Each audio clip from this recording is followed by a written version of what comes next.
کیا ہے مجھے بھیجیں تو صحیح. تو اچھا کہ جاؤ. پھر ان کے لیے دعا کی.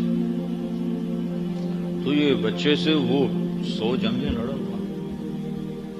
تو حضرت علی شعر پڑھا کرتے تھے انا الذی سمتنی امی حیدرا کلیس غابات کریہ المنظرا وفیہم بالساع کیل السندرا. میں وہ ہوں جس کا نام اس کی ماں نے حیدر رکھا ہے. شیر جو جنگل کا بڑا شیر شہنشاہ ہوتا ہے اور میری تلوار ناپ تول کے کھوپڑیاں توڑتی ہے. تو جب وہ آئے نا تو اس نے پہچانا نہیں. کہنے لگا کون ہو؟ کہا علی. کہا بن عبد مناف. پچھلے کنی بن ابی طالب کو بھتیجے تو کہاں سے آ گیا؟ میں نہیں تمہیں قتل کرنا چاہتا. وہ اتنا مطمئن تھا. میں نہیں تمہیں قتل کرنا چاہتا. چاچا میں تو تمہیں قتل کرنا چاہتا ہوں. تو اس کو اتنا غصہ آیا اس نے گھوڑے سے چھلانگ لگائی. حضرت علی پہ ایسا جارحانہ حملہ کیا کہ حضرت علی کو پیچھے دھکیل دیا. تو غبار اٹھا. دونوں غبار میں چھپ گئے. تو اللہ کے نبی نے ہاتھ اٹھا یا اللہ علی کی مدد فرما. تو اس نے تھوڑی دیر کے بعد اس نے جو وار کیا جو سر پہ لگا حضرت علی کے ترچھا اور کندھے پہ آ کے لگا. کندھا زخمی ہو گیا. تو اتنے میں حضرت اللہ کے نبی کی دعا ہوئی یا اللہ علی کی مدد فرما. تو حضرت علی نے بڑھ کے وار کیا. اس نے ڈھال پہ روکا. وہ ڈھال کٹ گئی سیدھا اس کی کھوپڑی پہ لگا. وہ 2 ٹکڑے ہو کو نیچے گر گیا. تو آپ کو اقتحام کے ساتھ یہ واقعہ سنا ہے. اقتحام گھاٹی کو پار کرنا کوئی آسان کام ہے؟ پھر اللہ کہتا ہے فما ادراک ما العقبہ. وہ کون سی گھاٹی ہے جو میں تمہیں چھلانگ لگوانا چاہتا ہوں؟ یہ تعبیر قرآن میں صرف ایک جگہ آئی ہے اور اس عمل کے لیے آئی ہے جو میں بتانے لگا ہوں. فلقتحم العقبہ. یہ لاہور والوں کو شوق کیوں نہیں ہے گھاٹی کو پار کرنے کا؟ خبر بھی ہے کیا ہے وہ گھاٹی؟ فک و رقبہ. یہ کام یہ کر رہے ہیں. فک و رقبہ. جن کی گردنیں پھنسی ہوئی ہیں ان کی گردنوں کو آزاد کرانا. کوئی قرضے میں پھنسا ہوا ہے, کوئی سود میں پھنسا ہوا ہے, کوئی بیماری میں پھنسا ہوا ہے, کوئی فقر میں پھنسا ہوا ہے, کوئی غلامی میں پھنسا ہوا ہے. فک و رقبہ. گردنوں کو آزاد کرانا. او اطعام فی یوم ذی مسغبہ یتیما ذا مقربہ او مسکینا ذا متربہ. کیا خوبصورت تعبیر ہے. گردنیں آزاد کروانا, غریبوں پہ خرچ کرنا. جب مالدار لوگ صرف خواہشات کے غلام بن جاتے ہیں تو غریبوں کی عزتیں نیلام ہو جاتی. جب زکوٰۃ بند ہوتی ہے اور اللہ کے نام پہ خرچ بند ہوتا ہے تو غریبوں کی عزتیں نیلام ہو جاتی. فک و رقبہ. گردن چھڑانا قرضے سے, بیماری سے, بھوک سے, افلاس سے, غلامی سے.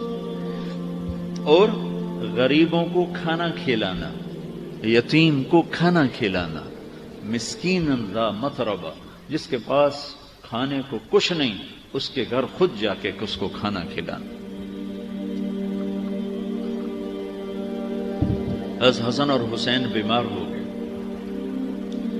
تو اللہ کے نبی خبر لینے آئے تو دونوں بچے بیمار تھے. تو آپ نے کہا حضرت فاطمہ سے روزے کی منت مان لو کہ اللہ تعالیٰ بچوں کو شفا دے تو ہم روزے رکھیں گے. تو دونوں میاں بیوی نے 3 روزوں کی منت مان دی کہ اللہ ہمارے بچوں کو شفا دے, ہم روزہ رکھیں گے. تو اللہ نے ان کو ٹھیک کر دیا. تو دونوں میاں بیوی نے روزہ رکھا اور افطاری کا سامان گھر میں نہیں تھا. تو ایک یہودی تھا شمعون, حضرت علی اس کے پاس گئے.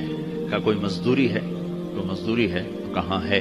یہ اون ہے, یہ صاف کر دو تو تمہیں جو دوں گا, کچھ جو دوں گا. تو وہ اون لے کر گھر میں آئے, حضرت فاطمہ کو دی, یہ صاف کر دو. انہوں نے اس کو دوپہر تک صاف کیا, وہ واپس لے گئے. تو اس نے تھوڑے سے جو دے دے تو انہوں نے پیس کے آٹا بنایا، کھانا بنایا، روٹی بنائی، سالن تو تھا نہیں. دونوں میاں بیوی افطاری کے لیے بیٹھے ہیں کہ دروازے پہ آواز آئی، مسکین ہوں اللہ کے نام پہ کچھ دو. تو دونوں نے ایک دوسرے کو دیکھا تو آدھی روٹی دے دیتے یا ایک روٹی دے دیتے، ایک خود آدھی آدھی کھا لیتے. دونوں روٹیاں اٹھا کے اس کو دے دی اور پانی پہ افطار کر لی. رات کو بھی کھانے کو کچھ نہیں تھا تو پانی پہ کھجور پہ روزہ رکھا. اگلے دن پھر حضرت علی شمعون یہودی کے پاس گئے اور اس سے اون لے کر آئے. حضرت فاطمہ نے اس کو سارا دن صاف کیا.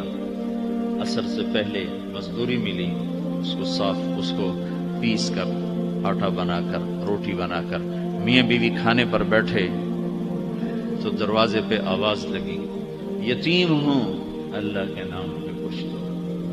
تو دونوں نے ایک دوسرے کو دیکھا اور ساری روٹیاں اٹھا کر اس کو دے دی اور پانی پہ روزہ افطار کر لی. تیسرا دن آیا، پھر وہ مزدوری کر کے روٹی تیار کی اور افطاری پر بیٹھے تو دروازے پر آواز لگی. بدر کے قیدی اس دن آزاد ہوئے، بدر کے قیدی اس دن آزاد کیے گئے. تو ایک قیدی دروازے پر آ گیا، قیدی ہوں ابھی چھوٹا ہوں اللہ کے نام پہ کچھ دو. تو دونوں میاں بیوی نے دونوں روٹیاں اٹھا کر اس کو دے دی. 3 دن کے فاقے نے حضرت فاطمہ کو بستر پر گرا دیا اور بیمار ہو گئی. تو اللہ کے نبی حال پوچھنے آئے تو ان کے سینے پہ سر رکھ کے رونے لگی بیماری کی شدت سے. تو ان آنسوں نے جو آسمان میں ہلچل مچائی، جبریل قرآن لے کر اترا، وَيُطْعِمُونَ الطَّعَامَ عَلَى حُبِّهِ مِسْكِينًا وَيَتِيمًا وَأَسِيرًا إِنَّمَا نُطْعِمُكُمْ لِوَجْهِ. پوری آپ کو سنو پیچھے سے. اللہ نے کیا عزت بخشی. پیٹ بھرنا تو جانور کا بھی کام ہے، پیٹ ہی بھرنا رہ جائے تو جانور انسان میں کیا فرق.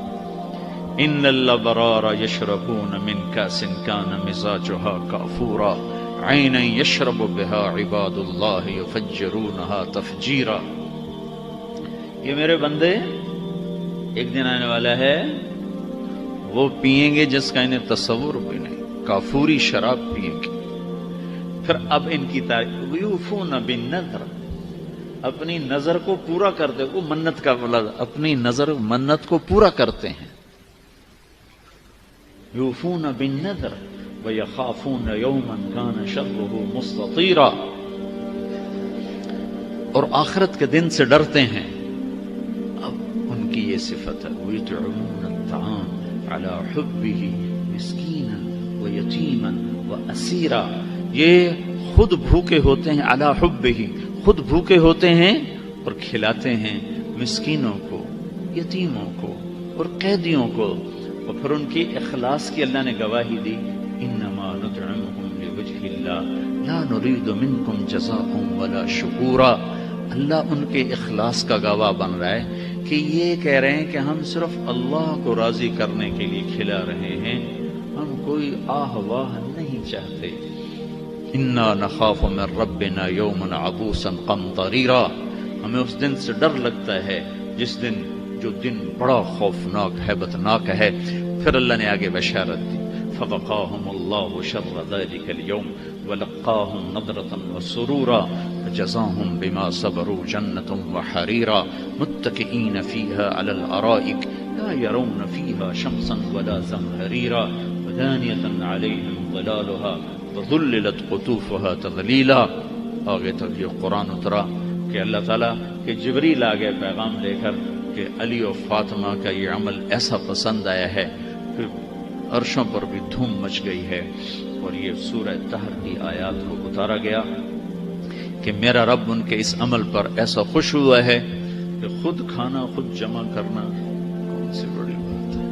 ایک مہمان آیا اللہ کے نبی کا، یا رسول اللہ بھوکا. آپ نے فرمایا بھائی اس کی مہمانی کون کرے گا؟ ابو طلحہ کہنے لگے میں کروں گا. تو ان کو لے کر گھر آئے، اپنی بیوی سے پوچھا کھانے کو کچھ ہے؟